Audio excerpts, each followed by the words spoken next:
You've got the look in your eyes. You're on a mission, burning ambition. You've got your eyes on the prize.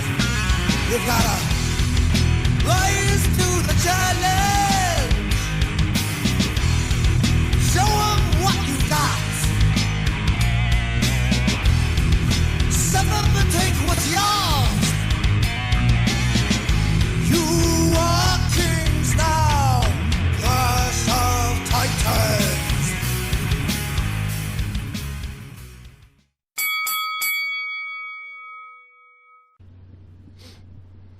Hey everyone, this is Anthony, Tornado Tag Podcast, back again.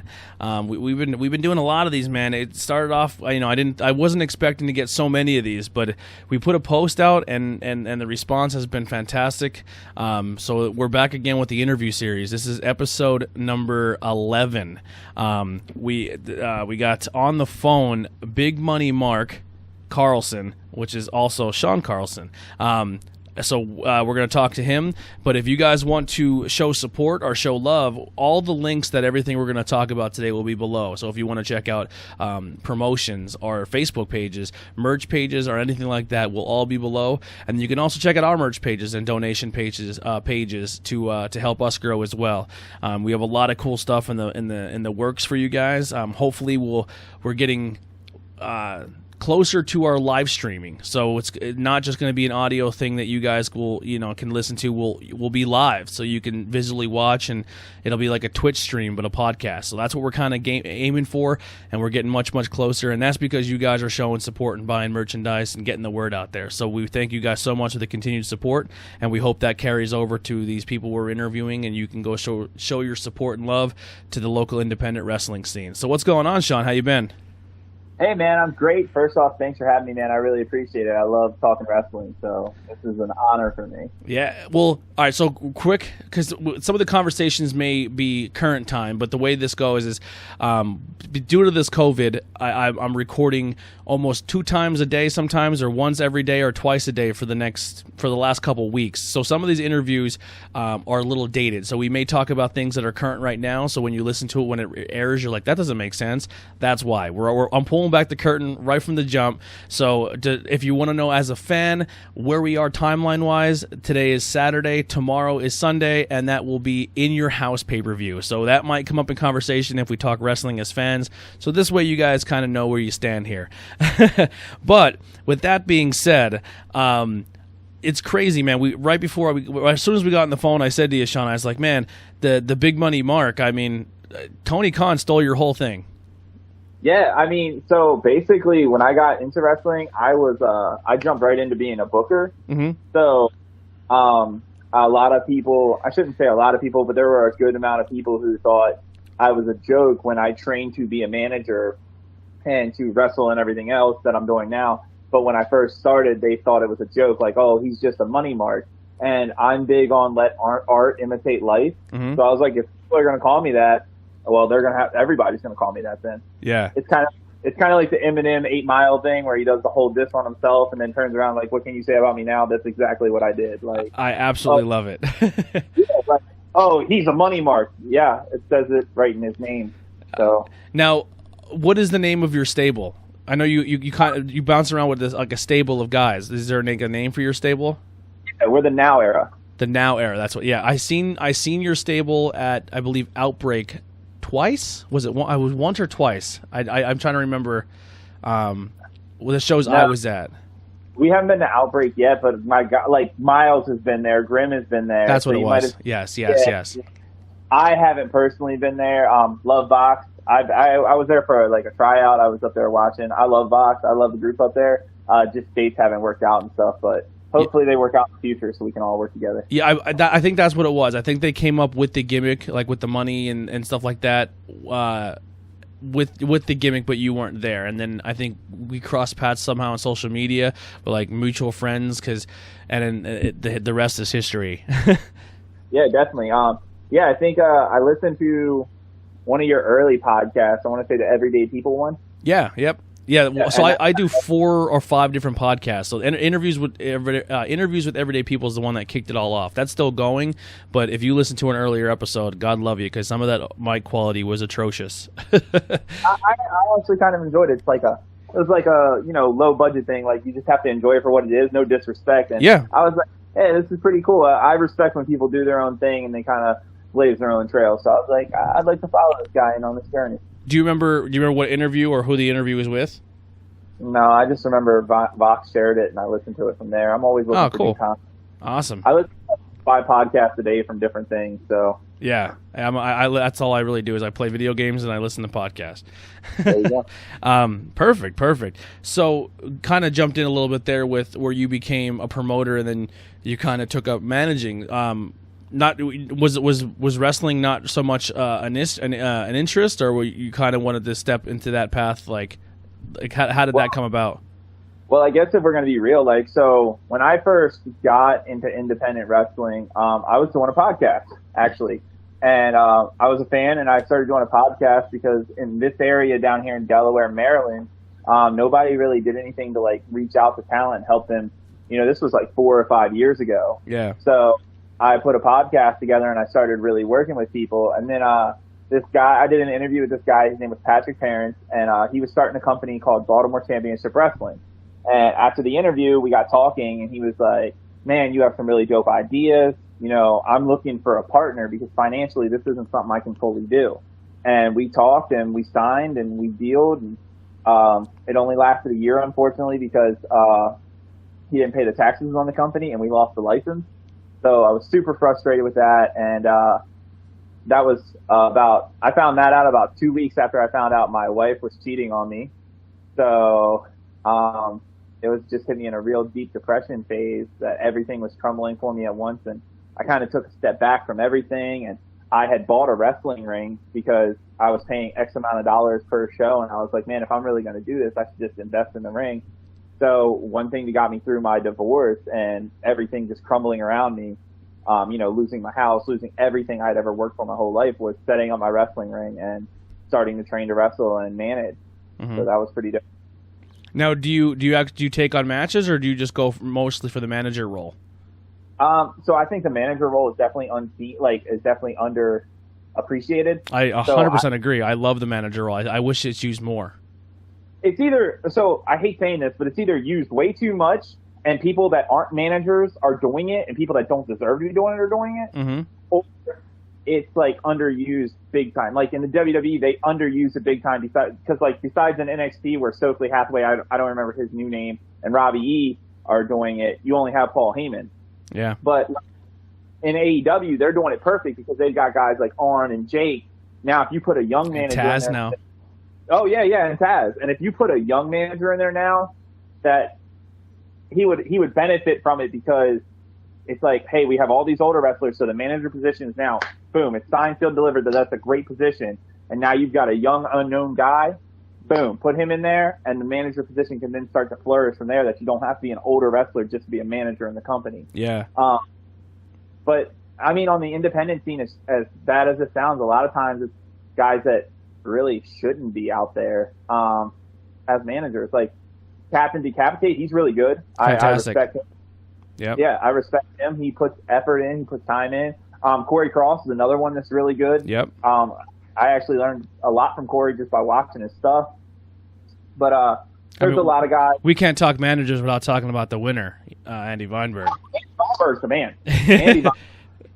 Andy Weinberg's and Jason Drake's girlfriend Kayla. She's amazing. Yep. There's a lot of great ones, so I don't want to banish there's just a lot of people who they start dating a girl and then all of a sudden she's their valet. Yeah. Or there's a guy who somebody feels bad for, so they bring him in and now he's a manager. Mm-hmm. Or something like that. And it's just, and then they think they're the best, and it's like, come on, man, really? So, perfect example. Corey does it, but I think Corey does a good job of mixing it up. But you have a guy like Andy that comes in, and as a manager, he's almost the draw more than the guy in the ring. because he's so good at what he does. It's like his stable means something because he's there, and the way the crowd isn't even like, I mean, they are watching the match, but they're so focused on heckling him and the way he sells it and portrays it. He's so good at what he does. Oh yeah, wholeheartedly. Andy is one of them unique characters that just can draw heat just by looking at him. Mm-hmm. He's got, as what I've been told multiple times, he's got a very punchable face, and I get that a lot. That helps the gimmick. And if you walk around with this smugness, as shitty as it sounds, if you walk around with like a smugness, it can really work. But I think you really have to know what you're doing to go out there. Like Andy's a true tried vet. Corey's a true tried vet. Kayla, a true tried vet. You have to really know what you're doing to go out there. You can't just go out there and think that you know. Well, I think it's really cool how you're saying too that you also did train to do wrestling. So you trained to like take bumps. You've trained. You understand the business when it comes to what they're going through in the ring. Maybe some calls or some tells or, and I don't want to give away too much. It's like a magician giving away a secret. Like, I'm not a wrestler myself. I've never trained, but being a fan and I want to kind of say a smarter fan. You don't want to give away too much because I don't want to ruin the appeal for someone who may not know. 'Cause I feel like once you cross a certain line, it can actually depreciate what you're watching unless you're, it depends on who you are. Yeah. So I think you taking that step even deeper into becoming a manager and understanding those things, you become just as important as like a referee. Where like, say if someone gets tossed out of the ring and you're there, you could be like, hey, go over and do a check, or be like, hey, you good, man? That kind of look crazy. Or you're kind of like watching the match, like, oh, they're off a step. You know what I mean? Like, you can. Not only are you out there, you're controlling the crowd. You're making that heat or heel pop better, but because you're trained and you're educated on what's going on in there, you can be an asset in that aspect as well. Yeah, definitely. I think one of the best things that ever happened to me was I traveled. I got out of my element, and I went places without being booked, and I would get thrown into positions like I went to Bandit down in Tennessee with Mr. Grimm, and they were like, hey, we don't want to put you with Grimm, but we got this 7-foot guy that you'll make look even bigger because you're a bigger dude. You'll make him look like a monster standing next to him. Go out there and just catch some heat with him. Mm-hmm. And I did, because the dude couldn't talk. No disrespect to him, but he couldn't talk. Yeah. And so our match was supposed to be right after intermission, and the music guy messed up and started playing the music. So they were just like, F it, go. Yeah. So we went out there, and their entryway was weird. You had to walk all the way around the building basically to get the entryway. And they had been playing this music for like 30 seconds. And he's like, oh, I got to go through the entrance. And I was like, nah, dog, we're going to walk through the crowd. So I like started screaming through the crowd, like, watch out for my monster, blah, blah, blah, just going off, and like, just something like that came to me instantly was really cool, because now I kind of know that for if it happens at my home promotion that I help run. Mm-hmm. And same way up in New York, same way. We got put in a position where I was a babyface one night. And my gimmick's really hard to make babyface, but we made it work. It was pretty dope. Yeah. What is the name of your promotion that you run? Oh, so it's 1CW Pro Wrestling. Well, I'm sorry, one more time? 1CW Pro Wrestling. 1CW. Yep. And what is that stand for? One Championship Wrestling? Yeah, First State Championship Wrestling. First State, but okay. Because Delaware's the first state. Yeah. It used to be just First State Championship Wrestling, but I guess it was 2018, so 2 years ago now. Myself, and another guy bought into the company, so we rebranded it to 1CW Pro Wrestling to give it a whole new look and a new feel. That's awesome. Now, a name you were saying there a lot, Grimm. For people who don't know, I mean, I think in the last 3 or 4 interviews, Grimm has come up numerous times, and I'll keep saying it. I don't care if people listen like, oh my god, he's gonna say it again. Dude, one of the hardest working dudes I've ever seen. Showed he's from the Maryland area, right?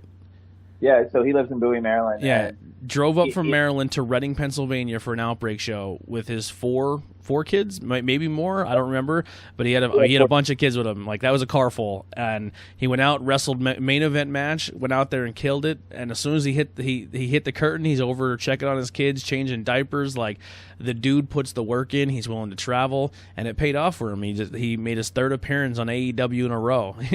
So. Yeah, he is literally my best friend. Mm-hmm. Like, he's helped me through some bad situations, and I've helped him through some bad situations. Yeah. And I can sit here and put over that he's an amazing wrestler, but like you said, everybody else said that. But I will just say that dude is an amazing man. He is an amazing person. He's an amazing friend. Yeah. He like the way he treats his kids. I only hope I can be a father the way he's a father. My girlfriend's pregnant, so I have a kid on the way. So oh, congratulations! Oh, thank you. We have a baby reveal this weekend, and it's Miles versus Grimm to see what the baby's going to be. It's going to be Miles wearing blue and Grimm wearing pink. See what the baby's going to be. That is you better that better be videotaped. Yeah, it's going to be. It's going to be. It's going to be pretty. We will share that on the podcast page. That'll definitely be something we put up there for you. That is an awesome idea.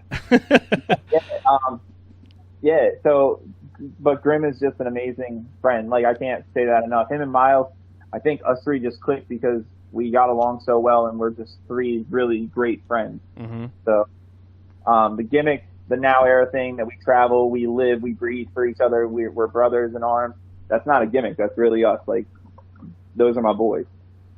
Yeah, Miles. I've never actually seen Miles in a match yet. He showed up at Outbreak, and he kind of just did like a valet thing, or he came in as like a run-in, and he hit his Destino and then ran out. And I was like, why is he not wrestling tonight? Like, I want to see more of that. And then kind of just followed him on social media since then. But he's super, super impressive. I was telling Jason, I said, you two should do an angle where you guys are like cousins or brothers or something like that. Because he's like, yeah, I get that sometimes where people walk up and say, man, Miles, you did a great show. And he's like, I'm not Miles. They do look a lot alike now that you say that. I never really thought about that. Miles got better. Sorry, Jason. Miles has better hair. Yeah. Well, I said to Jason, I said, you have that, like Seth Rollins meets Adam Cole look. I said where Miles is like the pure, like he just looks like a Seth Rollins, like he's just a pure Seth Rollins. He used to have a blonde stripe in his hair too. Yeah, that's when I seen him. He had the blonde stripe, so he got heckled for that. Yeah, we were down in Florida, and I think somebody called him Meth Rollins one time, and he was like, "Really? That's what we're." Header gets it all the time. Header hit the ring, and they're like, Matt Hardy, and they delete. Yeah, and Header's like, all right, if they're calling me Matt Hardy, I'll take it. That's a compliment to me. Yeah. Awesome. So, got into promoting, got into managing. You got a awesome stable. Now, how long has 1CW been going now? So we've been back at it for 2 years now, full. But that company started, I want to say like 2003 or something, 2005, somewhere in there. My partner Shawn Hardy had it for long before me. He had a back injury and got out of the business for a few years because he just couldn't do all the legwork that went with it, and he just took a step back for a while. And when he wanted to come back, I was wanting to come back in a big way. I had just everything I just said about BCW, and I had finally gotten my life straight and fought some of my demons, so I was ready to go. And we had another guy that was ready to go, and we went back to it. Nice. What if you had to describe your promotion to someone? So like, this podcast is majorly out of the Northeast Pennsylvania area. What would be like your talking points? What would be the reason to take the drive to Delaware to see a show? What do you guys provide, or what do you guys got going on down there? Well, we have great stories. We give a fan. The fans get their money's worth. We usually do everything we possibly can. As far as that goes, we have some of the best talent in the area, in the PA, Maryland, and Delaware region. A lot of guys that you've interviewed, they work for us a lot of times. You get to see me. That's price of admission 11. Yeah, there it is. Yeah. The food's great. We have we run at a firehouse, so the food's great. The ambiance is great. Is it beer friendly? Yes, there's beer there. I'm already sold. I'm loading up the car. Yeah. And honestly, I can say this from sitting out in the crowd now. I've started to, after my stuff's done, I've started to go out and sit in the crowd. It's just a lot of fun, man. I used to go to a lot of shows, and I feel like I try to give the best matches possible for the bang for our buck. Our shows are also pretty relatively cheap. Yeah. $25 front row, $15 general admission. And we give usually 10 matches per show. So we give you an action-packed, 3 hours. Nice. No, when I say this, once again, I'm still very new to the independent scene, so I don't know if there's a term to it, or I'm not trying to sound disparaging, but like, are you a promotion who relies heavily on your talent, or do you guys bring that big name in for like a ticket? Like, hey, tonight, this guy's here, but also we get to see our main event, like kind of like the draw. Yeah, no, I totally understand your question. That's not disparaging at all. Some companies have a business model and some other companies have another model. Mm-hmm. So what we do is rely on our guys. Like, I say this in the best possible way, and the Delaware people know this. Delaware fans don't care for super indie guys, and the only way I'm going to draw anybody is if I get an old WWE name, and I mean, I'm talking 80s, 90s WWE guy. Yeah. If I got a fresh WWE guy, people around here really don't care. They just don't, with all due respect. So we try to bring in maybe one guy, every 6 months, if that. Mm-hmm. But the Delaware crowd just doesn't care. They like their locals, and they like people that they can relate to. Yeah. They will make a gimmick of a guy that they can relate to. For example, we have a Amish community in Delaware, and I found these guys. Well, I didn't technically find them. Kevin Brittingham found them and sent them to me, and their names are Divas Las Amish out of North Carolina. And basically, it's a guy who won 2 Amish guys in a poker tournament, and they're a 3-man staple. I love it.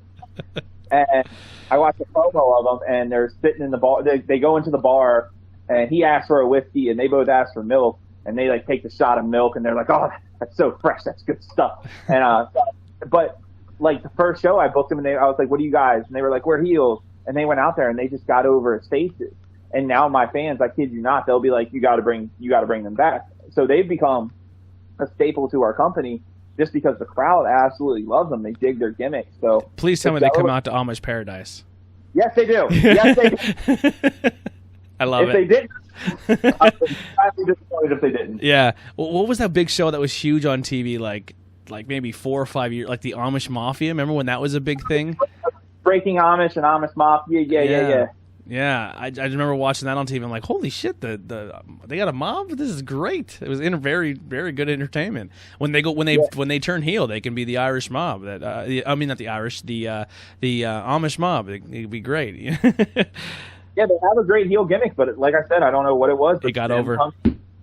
Babyface, like right from the jump, the crowd started popping for him, and I was like, nothing you can do now but dig it. Yeah, the reason I asked that is like, all right, so for me, the 2 promotions in our area, I'm very are very close to my heart is PPW and Outbreak. I want to explore more, but as we were about to do it, I'm sorry, what?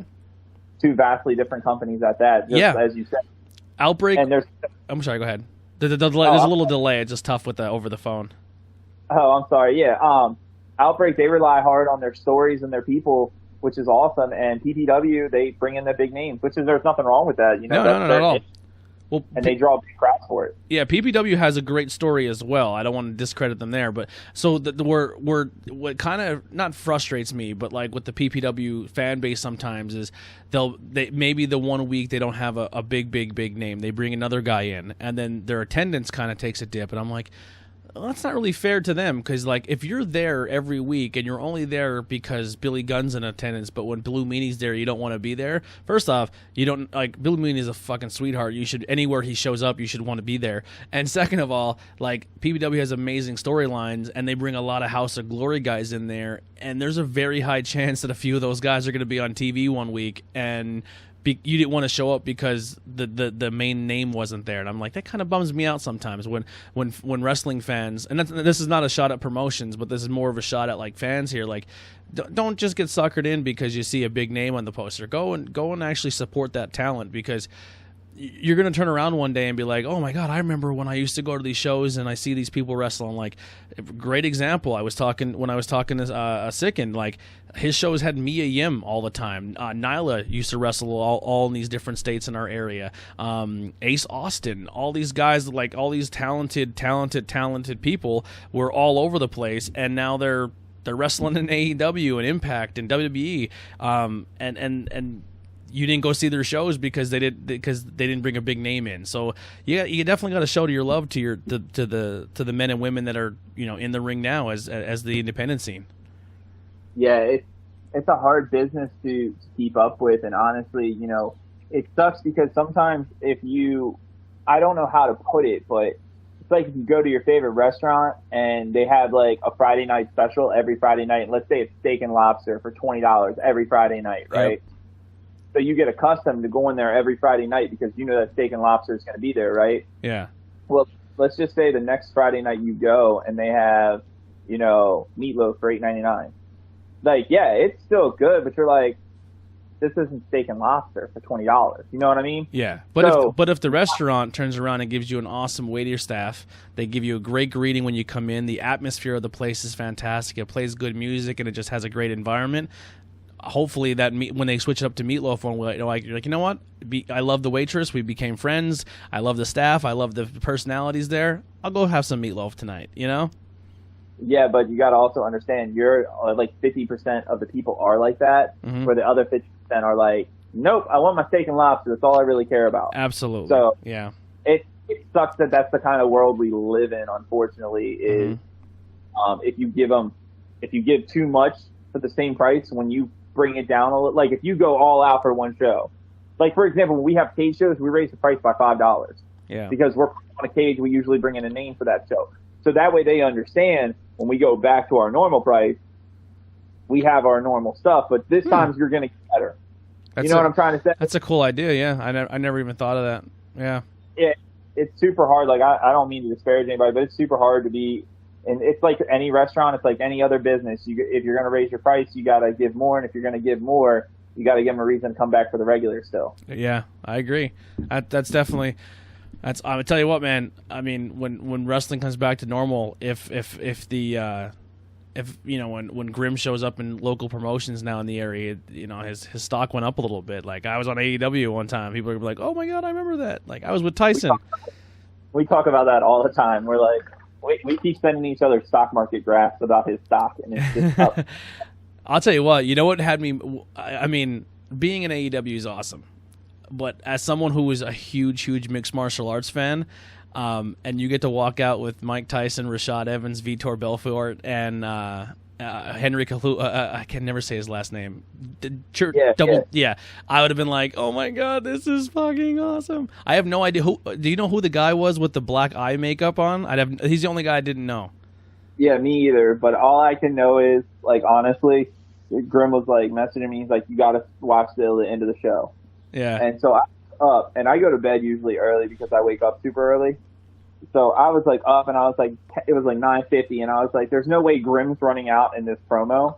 So then it was like, well, maybe there's a split apart. You know what I mean? Yeah. And then when I seen him walking out with Tyson, I was like, get out of here. Like, this is the coolest thing in the world.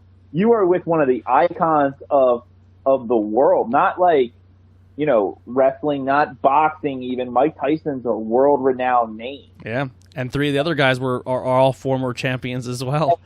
I was just about to say that, and the other guys are all huge names as well. And you look like a legit badass to those guys. The only guy who ruined the aesthetic, and we talked about in the podcast, and I hope nothing personal to the guy, but like you have all those mixed martial arts legends, then you have Grimm coming out who looks like a mean motherfucker, you know what I mean? And then you have some dude coming out with raccoon eyes. I was like, you can stay in the back. You just hang out here.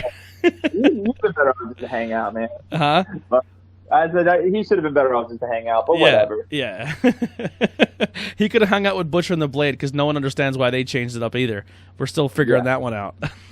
Like, so Bunny's no longer with them. She's trying to bang QT Marshall, and Butch and their Blade are now Miami Vice guys. I don't know what's going on. I literally try not to watch too much of like current wrestling just because I get so confused with everything. Yeah. I watch that's all my brain takes in. It's at a crazy crossroads right now. That's awesome. So who are some of the names that you guys have brought in with your promotion so far? Well, as far as name goes, like we brought in Jeff Jarrett. We brought in JJ Dillon. We had Adam Rose supposedly coming in, but he had a heart attack and then he missed his flight 2 times. So I don't know. That was right before he retired. I'm pretty sure it was drug problems. Yeah. And who else did we brought in? I'm like drawing blanks here. We did the Patriot in August. I love the Patriot. Did he do both gimmicks? No, it was Tom Brady. It wasn't. Oh. Let me get that because I was cussed out by Del Wilkes. It was Tom Brady, the Patriot, not Del Wilkes. And Del Wilkes You can still go fuck yourself for the comment you made about me. I'm trying to think of who else we brought in. I don't know. I'm drawing a blank right now, honestly. What the fuck was that? Something just like popped over here. It scared the fuck. I think I have a ghost in my house right now. It's Del Wilkes. He's fucking pissed at me. Oh my! Oh, well, so my wife has these Tupperware bowls, and one of the lids just popped off it, and I don't know why, and it scared the shit out of me. It's the ghost of Del Wilkes. It is. He's not dead. Don't get me wrong. It's just he's an asshole. Yeah, one of your bowls just exploded and scared the ever living out of me. Make sure like there's nothing going on over there. It's not. It's because I took it out of the fridge. Oh my god. Dude, I thought someone threw a rock at the window, and I was like, there can't. There's a back porch there. It was so loud. I wonder if it came through in the audio. You heard it? I heard it from my ear. Yeah, I heard. Sorry about that. About it. Yeah. So when did wrestling? So we're gonna Tarantino here a little bit.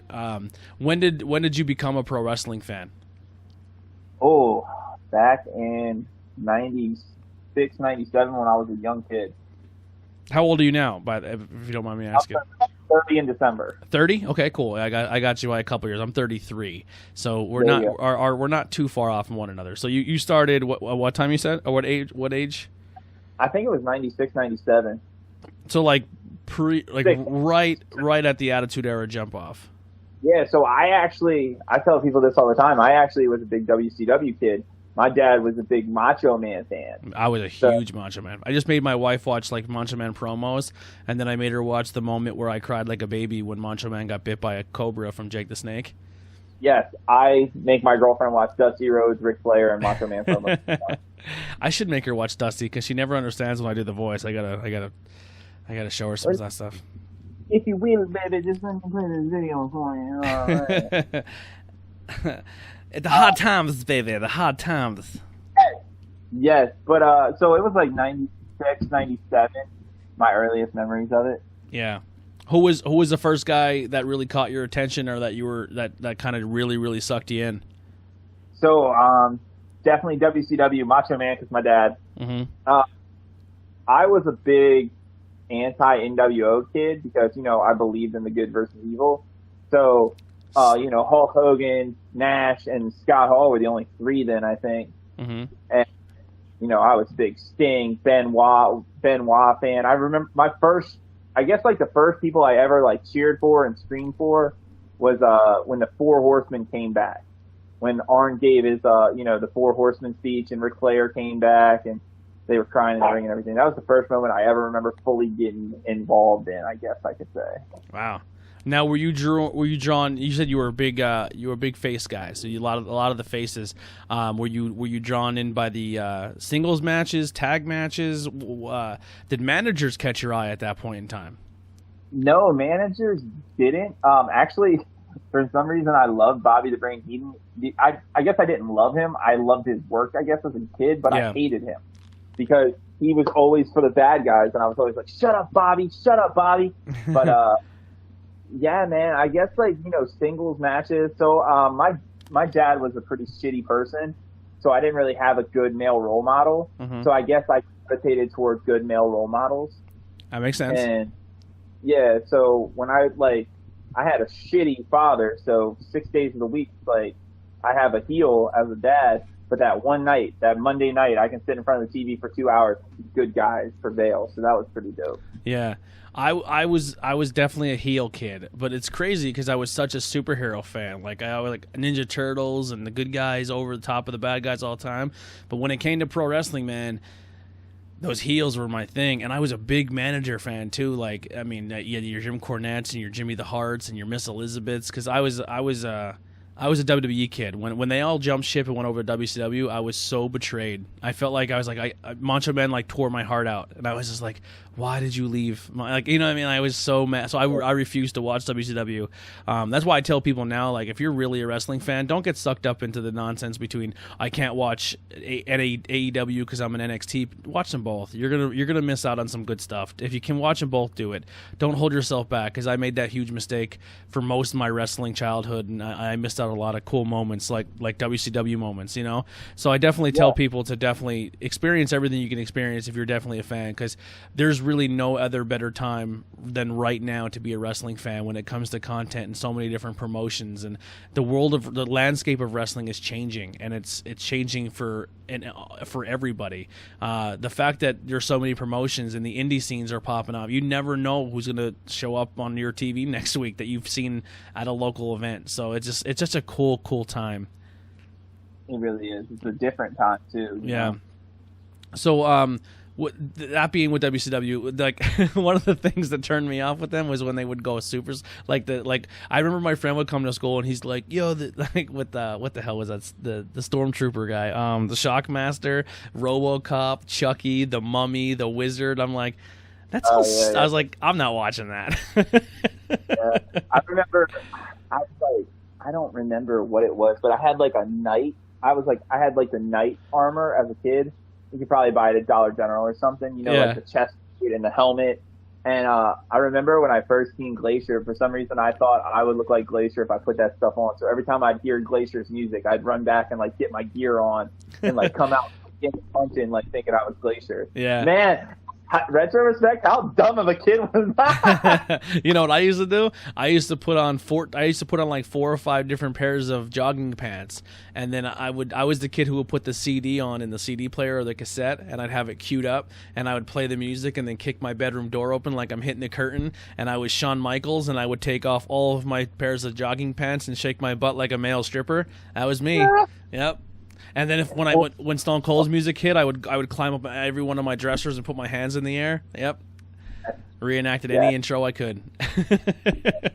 I broke my mother's bed doing a swanton bomb from the dresser to the bed. I have a body count when it comes to beds. Like, because I come from my mom's side of the family is very large, so she has the total kids in that family was 7, and then those 7 obviously had a bunch of kids. So I'm very big cousins, and I like a lot of cousins and stuff. And our thing was just wrestling. We'd go to like one of the so.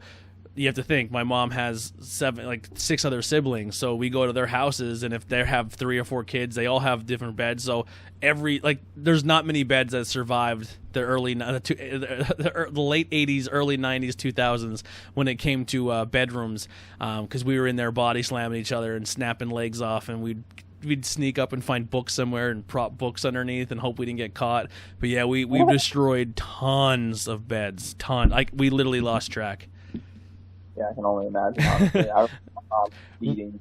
We snuck out one time, and because we snapped the one leg off a bed, and we're like, we cannot get caught again. We are going to get murdered, and we didn't have tools, right? Because we're kids, we can't find that stuff. And I mean, the house didn't have tools, so we left the house. We went into the woods, and we found.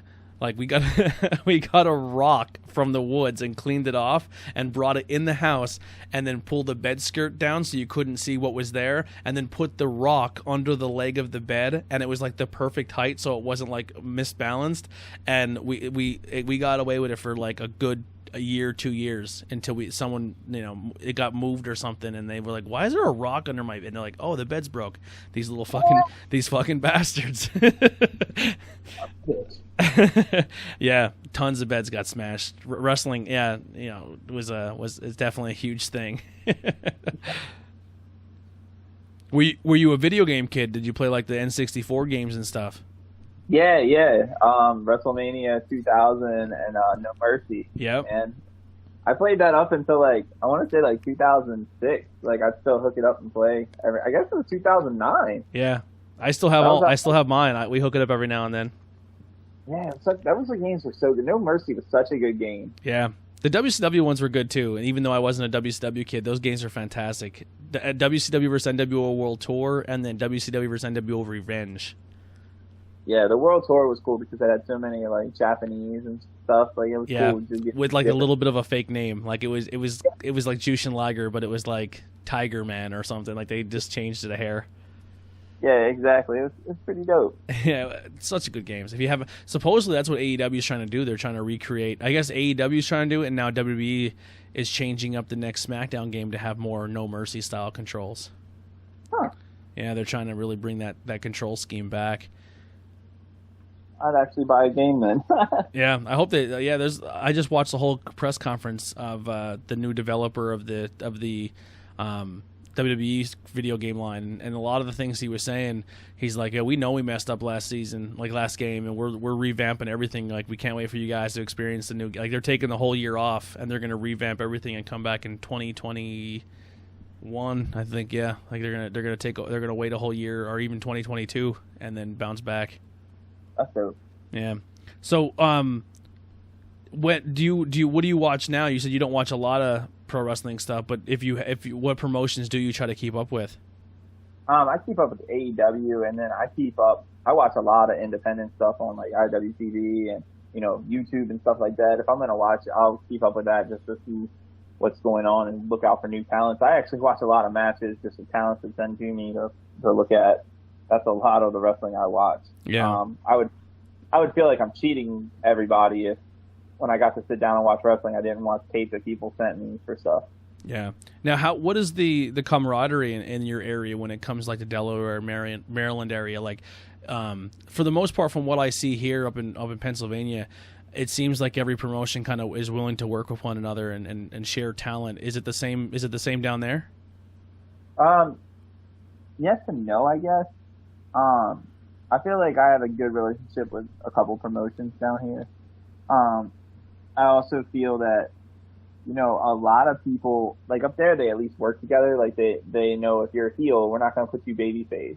If you're feuding with that guy, we're not going to put him in a tag team. You know what I mean? Yeah. Here, they'll squish your champion if they can. They'll put a guy that's feuding in your feud. They'll put them as a tag team if they can. And, it's just some childish stuff down here every now and then. Yeah. But I feel that the guys that I work with, the companies that I work with, they have a good mind for it, just like us, and I feel like we do the best we can as a group. Mm-hmm. So at the end of the day, I tell all my guys I'll never tell you where to work. Just know where you work could also affect what you do here. Yeah. So, I mean, that's just about as easy as I can put it. I'm not an a-hole when it comes to work other places, but when you work somewhere and you're doing something and I have a classic story that I put over a kid for a title, and the next week they had him in a squash match, and he messaged me and he was like, "Are you gonna be mad if I take a squash match?" And I was like, "Yeah, I am, because you're gonna kill the prestige of the title." And he was like, "Yeah, I figured I'm not gonna do it." And then they had some other kid do it, and I was like, "That's so messed up that you know what I mean? Like, you follow that kid on social media, so you clearly seen him win that title, mm-hmm. and you're like, I don't know." That's why I said I don't care for some people that just are stupid, I guess. Yeah. No, that's definitely a shitty thing. I never even looked into stuff like that. I mean, but once again, I'm very my spectrum when it comes to the local scene up here is not too great yet. I was just starting to do that until the world ended for a while there. But yeah. Now, does your promotion also have like a training facility, or are you guys just promotion only? No, we're promotion only. I would work on doing it, but honestly, it's so much work. I don't mean that in a negative way.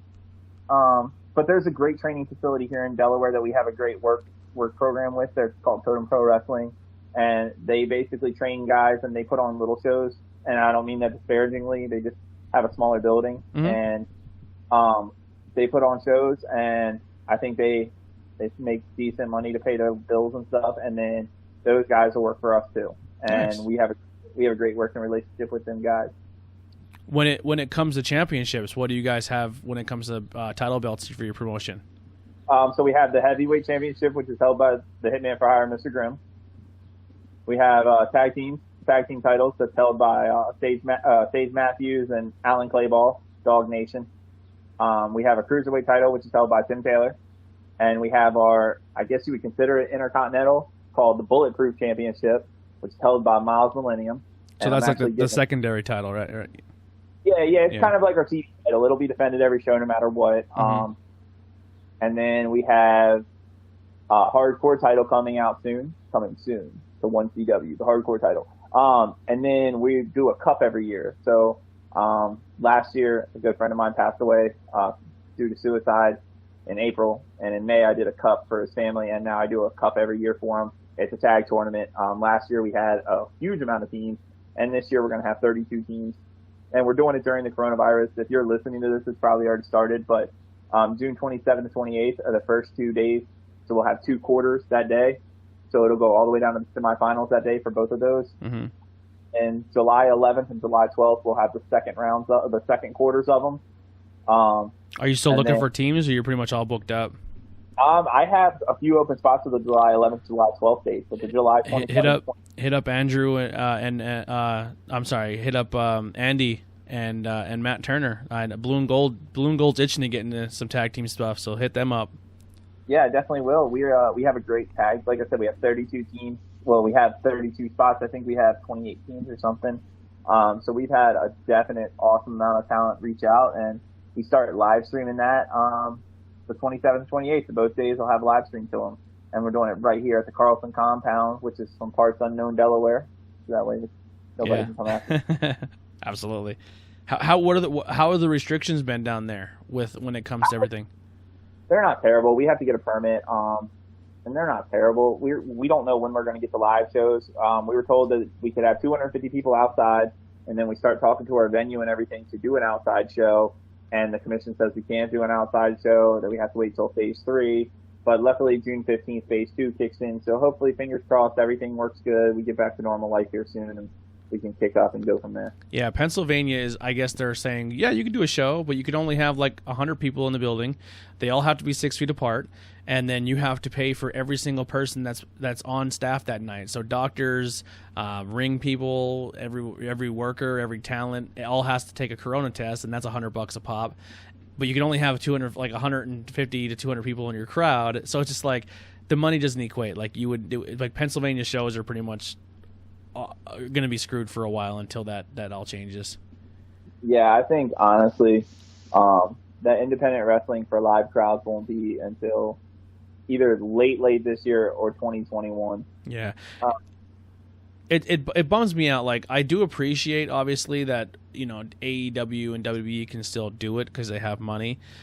Because it is a nice escape, even though, the no crowds does kind of suck, but it is a great escape. You still have something to look forward to on a Wednesday or Friday or a Monday. But it does suck kind of like with, like, a small business that sells groceries can't be open right now, but Walmart can. It's kind of like the same thing. Like, oh, we can go and watch pro wrestling here, but this promotion can't do it. It's like, come on, like, it's I don't know. You're crushing people's livelihoods and businesses and entertainment. It's just, I don't know. It's just it's like a double-edged sword. Well, I mean, I thought about running 4 match shows weekly for Facebook Live every week, because I can have 10 people. So with 1 ref, me, and then I can have 4 singles matches or a tag match and 3 singles matches or 2 tag matches. Mm-hmm. So I thought about running weekly shows, every week during this, but you could film it and then do the commentary at a later time too. But I just assumed that the risk wasn't worth the reward. No disrespect to anybody, but I just think that right now, or I think previously, we didn't know kind of what we were dealing with. Yeah. I think more is going on. We kind of understand what we're dealing with, and we can't kind of. I guess I can get to. I think it's better. We played it better safe than sorry. Mm-hmm. We shut down everything to be safe, so that way we weren't sorry. I think as fast as they're putting out all these phases, I think they understand that maybe we went too hard, but I think it was necessary to go. Yeah, I absolutely agree. I think we couldn't have just not done anything. That would have been silly. So I definitely agree with it. But it's just like, I don't know. And here's the problem: is too many rich people are not making money off other people, and unemployment's too high, and they have to pay out of pocket. And rich people don't like losing money. So when it comes down to it, do they lose money or do they lose lives? They're going to choose lives all day long. It's just sad. Yeah. Yeah. But so we're talking about live shows and stuff like that in the near future.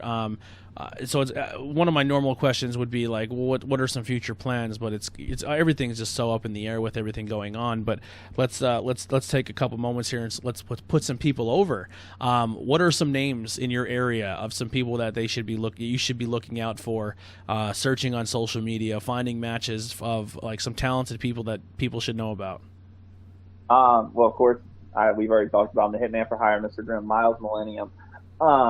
One guy I can't put over enough, even though he's a jerk, is the shooter, Killian McMurphy. Oh my God, I am so high on him. He's he's so talented. I'm a big Killian fan. Yeah, I think a lot of people are. Killian is definitely one to watch for. He's a douche, but I'm just saying that because he broke my leg one show. He legit broke your leg? No, in the story. Oh. Goddamn. Jason Andrews is a kid. He's really starting to come out of his shell. He's starting to be of the crowd, like in Delaware here, like I said earlier about Viva Las Amish.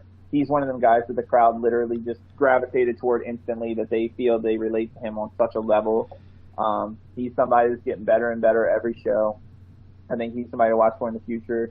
A.K. Willis, another kid that's, better and better to watch for. Viva Las Amish, Dog Nation. You mentioned a lot of guys that you videoed. They're all guys to watch for. Sick and Jason Drake. I'm trying to think of like some unknowns. I got this kid in TV who was wrestling at a school where they didn't let you wrestle anywhere else but your school. Mm-hmm. Like nowhere else in the whole United States. Like you could only wrestle there. And I'm starting to get him out of his shell. He came to me about, I guess, at the beginning of the year. Yeah. Or no, late last year. And I'm starting to get him out of his shell. And we tagged together when I tagged. I'm starting to get him out of his shell. He's going to be somebody I think if I can put some work into and get behind him a little bit mentally, kind of figure out where he is and his gimmick and stuff. He just changed his gimmick. So I think he'll be somebody to watch for in the future. And yeah, man, there's a lot of great talents. I could go on all day about this. I mean, Jesus. I'm trying to think of like who really could use a good word. Do you guys have a women's presence in your company? A women's division? I mean, yeah, yes and no. It's hard to book women, I guess, in our area. I don't know why. Half of them don't show It's up. everywhere. The thing is like the women's division all over the country has been cleaned out due to AEW, NXT, WWE, and every other promotion. And then the girls who are left, you have, and this is not a shot. This is not me picking on anybody, but there's definitely a line where you have a woman who is there because old school wrestling styles where she's there because she's just super attractive, and then there's ones who are also super attractive but can really, really wrestle. And the ones who can really wrestle and have a good work ethic are usually the ones you see at shows and they put great matches on. And then some of the other ones just try to put their booking rate so high that it's hard for promotions to put divisions together. Yeah, I agree with that 100%. But there are a few good girls out there to watch for, like Adriana's been one. She's back training at Totem, and she had a kid, so she's back training at Totem. She was at my house last open ring training here. So Adriana is one to look out for in the future, Adriana Mosley, and hopefully she gets her butt in gear and really puts it forward. And I think if she works really hard, Adriana Mosley. Why did I hear that? Why is she out right now? She just had a child, so okay. that's why she. So I don't know her. Well, that's another one where we kind of became friends on social media, and I didn't I'd never seen her wrestle, but I've seen her promo work, and her personality on social media is very, very funny. So she's a name that I'm looking forward to seeing wrestle.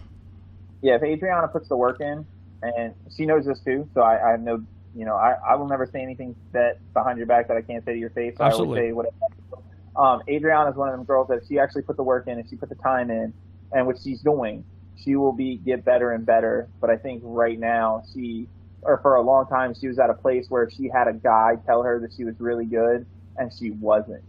And I think now she's at that place. She knows she's not that good, and she's working her butt off to get better. And I think once she puts all that work in, she'll be somebody that you can look at and go, okay, there's a Nia Jax that doesn't injure everybody. Yeah, she has a great look too. Absolutely great look.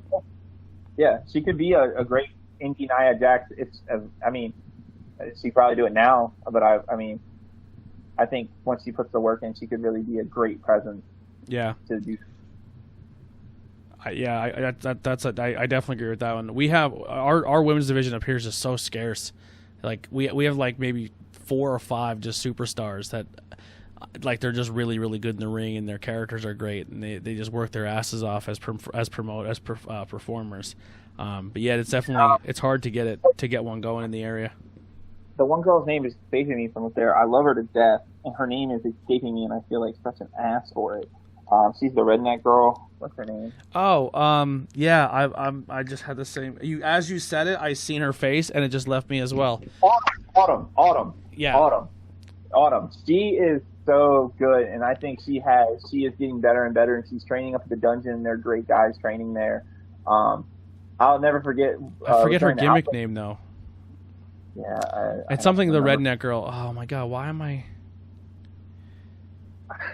I'm in the same boat, man. I'm in the same boat. I feel so bad. If she ever listens, I'm sorry. Sorry, Autumn. She cut this promo at the tryout, and everybody was on her, helping her. And I was like, hey, she was like, I can't remember her name right now, but she was like, I'm blah blah blah. I'm the redneck chick from in the backwoods, and I'm like sitting there listening to her, and I'm like, hey, can I give you an opinion? And she was like, yeah. I was like, can you please just say you're the redneck chick from back in the sticks? Because the backwoods like totally takes me all left, and I'm like, you had something, why aren't you using it? Yeah. But she's a good chick. I really respect her, and she can work. Like, she can actually work. So. And she can work with guys as well, and she puts good matches on, even like intergender matches. Is that something your promotion does? Do you guys separate, or do you guys do intergender matches? We've done some intergender matches, like Sammy Pandora's worked down here a lot for Izzy McCoy. Izzy McCoy, that's it. Yes. That's it. I couldn't remember her name. Thank you, Outbreak. I went right to Outbreak's page. Yeah, Izzy McCoy. Yeah, but Sammy works down here a lot, and she's worked in tag matches where it's intergender and stuff, just to have fun. So. Yeah. Awesome. So, in kind of in closing here, is there anything else you want to put over, talk about, get out there? I mean, check our company out, check me out, check the Now era out, check out Miles, me and Grim and MTV. Do you guys have like merch pages or anything like that set up? I'm on Pro Wrestling Tees. I have the Mark and Miles trailer up from our YouTube series, Mark and Miles, which we haven't been able to do since the coronavirus. Yeah. Do you still do podcasting? I do not. I got out of it. It was the field's deep. You guys like you are amazing, and the field's deep with it. So if I can't put my 100% heart into something, I don't like doing it. And yeah. No, I agree. I can't put my 100% heart into it. So I give respect to guys like you guys who do this for everybody. And I guess, I mean, as far as putting people over, I think I put Miles, Grim, Killian all over enough. I put MTV over. There's this one guy, Big Money Mark. He's really amazing. Just want to make sure I get him in one more time. Yeah. I think it's a great name. I like the look too, with the suit jacket with money and the lollipop and the glasses. Like, it's funny. Yeah. It's genius. The juice boxes are all Miles' mom. Yeah. That was actually at a lucha show. I do really well at lucha shows. I love lucha shows and taco festivals. I get them a lot. I don't know why. And we do this thing. It's called, I call it a house show. I'm pretty sure that's what everybody calls it. But yeah. It's where basically it's a singles match, me and a guy, and we singles match. I manage him and I help him cheat to win. We do another singles match later on the night. I cheat, help him win. And then the main event, they put us, the two guys that won the singles matches, versus the two guys that they beat, and they put another guy in, usually either, the name or another like well-known person in the area, and I'm in it. So it's a 6-man tag. And then I get tagged in. I try to do a big move. I screw it up. The baby faces knock the heels out, and I get left, and I take a finish from everybody, and the crowd goes crazy. And we do that at the Taco Festival and Lucha Show, and those Spanish people eat it up. Yeah. They love it. Like, I really don't change the sauce because they love it. Yeah. I think the last time they even started loving us, and then I started saying stuff just so they hate us again. Love me getting beat up. How do you know when to not go too far? Because you want to obviously get heat, but you don't want to say the wrong things, or in a time where, and I don't say this disparagingly, because I do think it is very important to call out ugliness when it is being ugly, but I also think at sometimes, like, we attack entertainment when people are trying to do entertainment, like stand-up comedy. Like, I wouldn't, like, right now I would never want to be a stand-up comic, because you make the wrong joke and it's like, nope, you're done forever. You know what I mean? So how doing the managing thing, how do you know when to, like, how do you handle that situation? I don't. I just do whatever I feel is best. So, like, I did the Pan-African tournament, which I don't know if you're familiar with, but it's a company in D.C. called Fight Club Pro Wrestling, and they have a title called the Pan-African title. Mm-hmm. And we are the biggest deals there, me and Grim, and they did a tournament, and I got what they call a wild card, and I could use it at any time. So, well, first off, I stole the title, the heavyweight title. So I come out with it, and they had this amazing poet, that's what they're called, poet. Yeah. He out there and he cut this whole promo on for, you know, Black Lives Matter and stuff like that, and, you know, how white privilege is, you know, despairing, and he did it all with wrestling references, and it was amazing, and I wish I could paraphrase some of it, but I won't do it justice. Yeah. You can look it up on YouTube at Fight Club Pro Wrestling and find it, and then I was literally next with a promo. So I went out, and I was like, I just looked at the crowd, and I was like, they're going to hate me. Let's just do it hardcore. And I was like, let's all give it up for that man that just did this poem. And they were clapping and everything. I was like, I was sitting in the back, and I didn't understand a damn thing any of you said. And instantly turned the heat. And I really go full-fledged. Like, the last Lucha show we did, I went out, and I was like, man, looking out at this crowd, I know exactly why Donald Trump would want to build a wall to keep you son of bitches out of here. Perfect. And that's not how you personally feel, but as a heel character, that's exactly what you say. Like, the way I see it is, if you buy into it so much that you hate me when you leave the show, I did my job right. And I could care.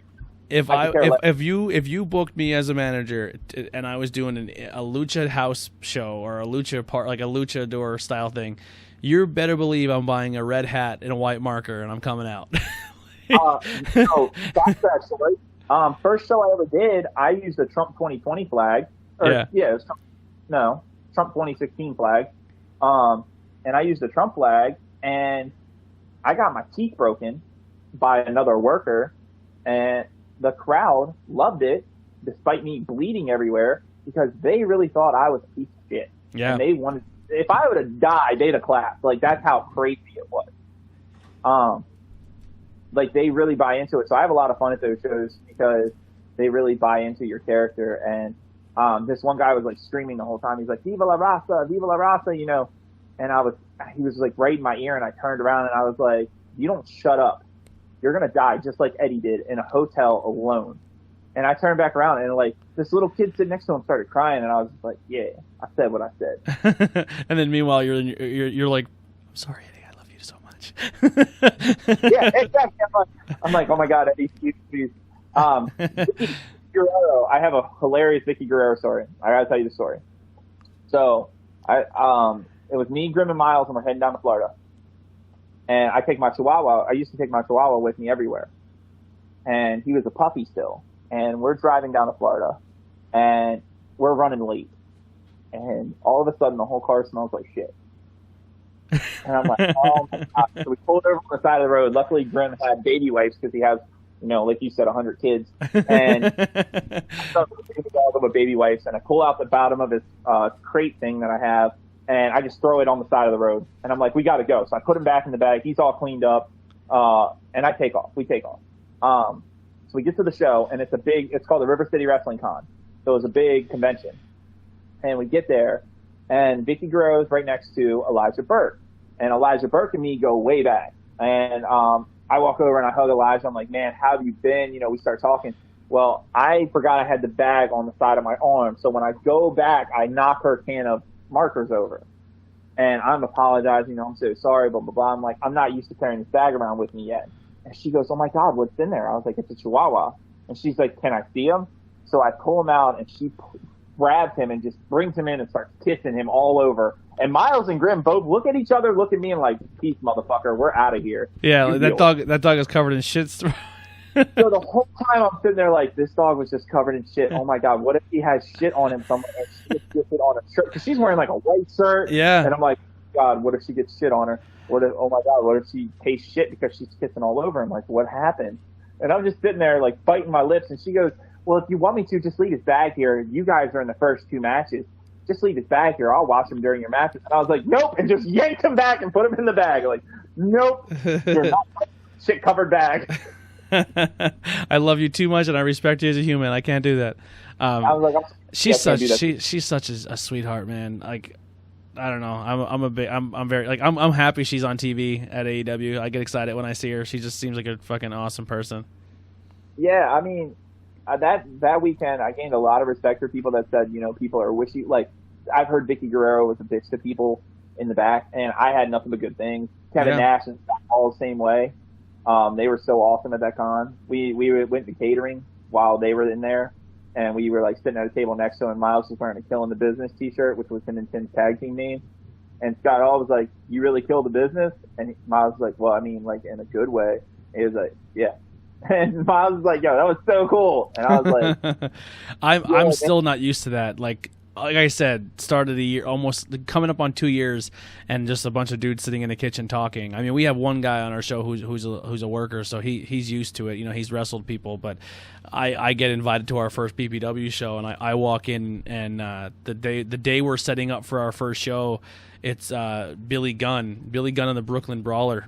And I just walk in and I see like Billy Gunn, and I'm like, oh my god, this is so different. Like, it's like being a fan at a show and then kind of being behind the curtain is just two different things. And like, you see I don't go up and talk to them because I don't want to like step on toes or be inappropriate or anything like that. But like, it's just weird like seeing kids like when you were a kid and you're like watch them all the time and you see them on like in front of you. It's like a different experience. Yeah, I was a huge Elijah Burke fan, and I actually my first show I booked him on. For BCW, and when I ran that promotion, and me and my partner booked him, and it was so surreal to like hang out with him. It's like I picked him up from that, like same way with Al Snow. Like I picked Al Snow up from the hotel or from the airport on Friday afternoon when I booked him, and then I took him.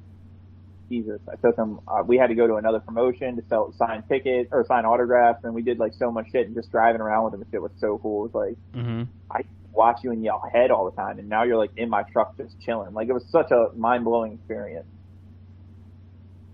Yeah, there's not many people. Like, I'm not a big like I need to get an autograph type person, but there are a handful of people. I think if I seen, I would probably lose my shit. Like Mick Foley. If I see Mick Foley, it'd be hard not to be like you just want to hug that dude. You know what I mean? Like, I don't know.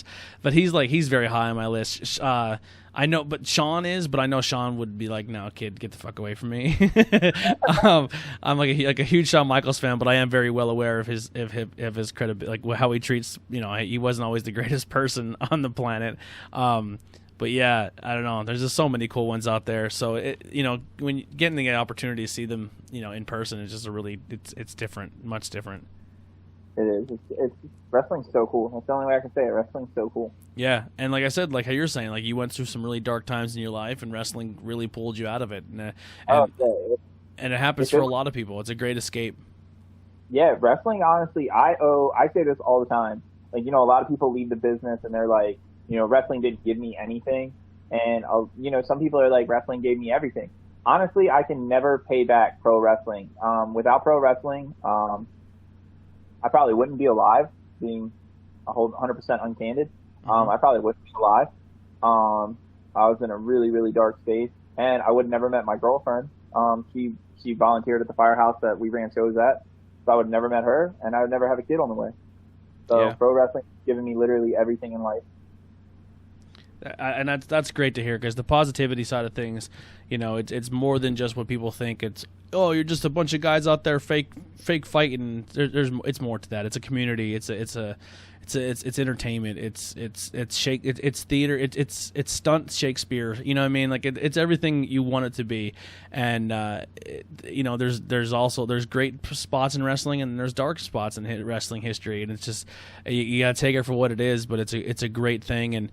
And to say that you're not a wrestling fan, you're kind of kidding yourself, because it has interwoven itself into every inch of pop culture and in there. You're a football fan and you hate pro wrestling. Spoiler alert: almost every single one of your favorite athletes are using some type of wrestling reference when they do celebrations and dances, and when they're cutting promos. Like, the whole idea of cutting a promo is woven into pop culture, and it's all because of pro wrestling. It's a great thing. Yeah, so definitely everyone check out all the links below. Shawn, thank you once again, man. This platform's always open for you, and like I said, once this all clears up, we will 100% make it a point to get down to Delaware and see a 1CW show. And like I said, if you have anything you need to promote, you let us know, and we'll share it on our pages as well. Yeah, thank you so much, man. I appreciate it. I can't thank you guys enough for putting in the time and the effort. And a lot of people think like podcasts are just like something to put together. It's not. It takes a lot of work. So I commend you for that. Again, check out 1CW Pro Wrestling. Check out my page, Shawn Carlson, or you can I have a Facebook page for Mark Carlson. Either one of those. And check me out on Twitter at Money Carlson. And then Carlson Money. I'm sorry, at Carlson Money. Money Carlson was taken, so I said Carlson Money. And then everybody just stay safe and get through the rest of this stuff. And let's get out of this strong. Let's put a big thing together. So when this is all said and done, wrestling's back. Support your independence. Like you said, there's a lot of great ones. Outbreak, TPW, there's MCW, there's Totem Pro Wrestling, there's 1CW. There's a lot of great ones just in your area, probably within an hour or 2 hour drive. So check them out and be well to others. Absolutely. And even if you're listening to this and you're not from the Pennsylvania area, first off, thank you. I have no idea how you found me, but thank you so much. And if you're not listening because Shawn brought you in, definitely check your area. There's 9 times out of 10 there's a great promotion in your area, and if you're looking to get into business, man, you'd be shocked that there's probably a school near you too. So if this is something you want to do, follow your dreams and definitely go to it, because this is another interview you got to listen to from someone where the family and the camaraderie that you get from pro wrestling is unmatched. I've never stepped in a ring. I've never taken a bump, but just the short amount of time I've been able to be backstage and meet people, it's such a great experience, and I wouldn't trade it for the world, of even the short amount of time I've been involved with it. So that'll do it here for Tornado Tag Podcast. We'll see you guys next time. We're out.